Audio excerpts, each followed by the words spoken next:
আব্বে আবির মার মার মার। বাট শালা মরেই গেলাম। আরে রোহিত কি হয়েছে তোর? আরে ভাই আমার অবস্থা অনেক খারাপ। আজকে তাইলে তুই ফ্রি ফায়ার খেলতে পারবি না? তাইলে আমরা দুজন পিসিতে গেম খেলবো। শোনো, খেলতে দিতে পারি তোমাদের দুজনকে একটা শর্তে। আল্লাহর ছবির জন্য তো সবাই লাইক সাবস্ক্রাইব করে। দেখি আজকে কয়জনে মা বাবাকে ভালোবাসে। যদি মাকে ভালোবাসে তাহলে ভিডিওতে একটা লাইক করে চ্যানেলটি সাবস্ক্রাইব করে দাও। যদি দুইজনকে ভালোবেসে থাকো তাহলে কমেন্টে আই লাভ ইউ মা লিখে যাও। লাইক সাবস্ক্রাইব না করলে বুঝে নিব তুমি তোমার মা বাবাকে ভালোবাসো না। কি আমাদের ঘরটা পরিষ্কার করে দাও, অনেক অপরিষ্কার হয়ে আছে। তারপরে খেলো।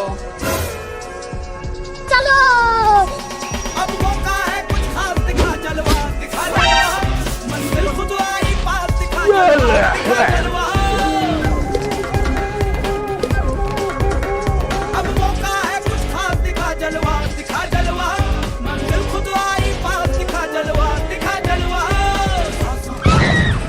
রোহিত বেইমানি করলি? কেমন দিলাম রে গাদা, কামও শেষ, এখন আমি আরাম করে গেম খেলবো।